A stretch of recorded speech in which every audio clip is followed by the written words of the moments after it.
Governor Romney, you're running for U.S. Senate in Utah, but today you're in Arizona. Why did you feel it was so important to come out to support Congresswoman McSally? Well, there are big issues that our country faces, and we need to have a conservative Senate to be able to address these in a way that I think will keep our country strong and prosperous. And one of those issues, of course, is immigration. We need to have a legal immigration system that works, but an illegal immigration system that says we're going to stop people coming across our border illegally.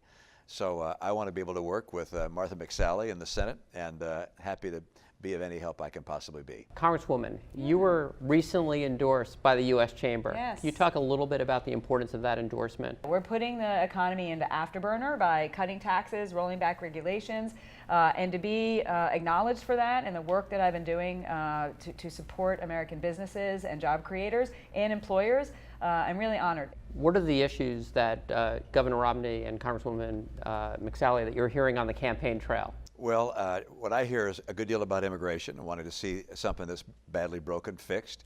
I also hear concern that the federal government plays too heavy a hand in various parts of the state that I'm from, Utah, and they want to see less government overreach, more control over our own lands, more influence over policies related to health care, for instance. I'm one who believes that health care is best managed at the state level, not the federal level.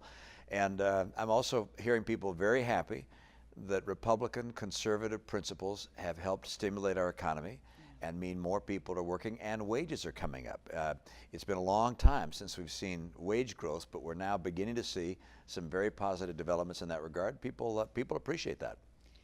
Yeah, and I'm hearing a lot of optimism. People are really feeling the economic growth that we're seeing for them and their families. There's less uncertainty. They can start to plan for retirement or save for vacation or college for their kids. And so they want to keep that going. There's certainly more regulations that we can roll back, and we can continue to modernize the tax code and change the culture in DC. Also, support to our military. They know that I served 26 years.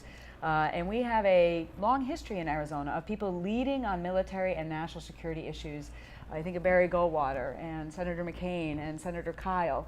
And so we need to make sure we still have a strong leader on these important issues to keep our country safe, to support our military and our veterans, but also border security is another important one. And you know, I've been right in the middle of that, chairing the Border Security Subcommittee, trying to solve these issues to keep the cartel, the trafficking of opioids, the human trafficking that's coming in that is just devastating communities and families.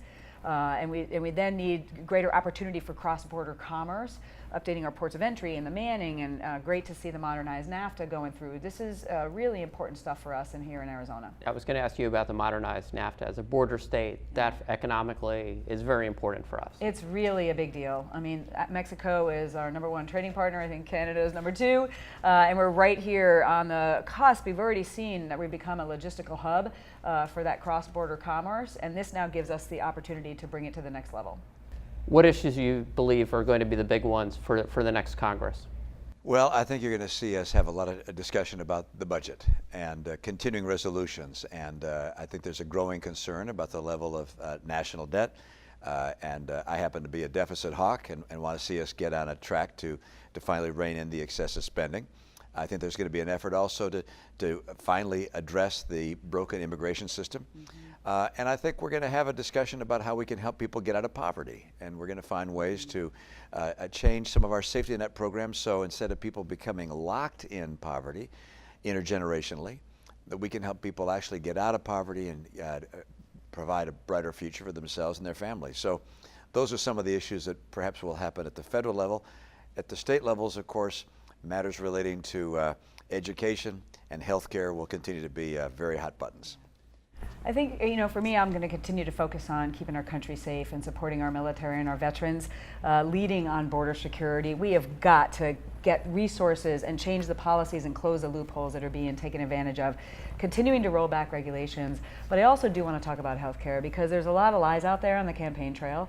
I voted for, and I'm tirelessly advocating that people with pre-existing conditions get access to health insurance, and they cannot be denied by health insurance companies. Early voting has begun. I would love to know the message you would like to send to Arizona voters. Do your homework. Look at what we've given our lives to. Look at what our records are, both in the past and since we've been in Congress. And if you want to continue to move us towards a more freer society where there's more opportunities for people and more safety and security, then I'm asking you to vote for me, and I will represent you in the United States Senate.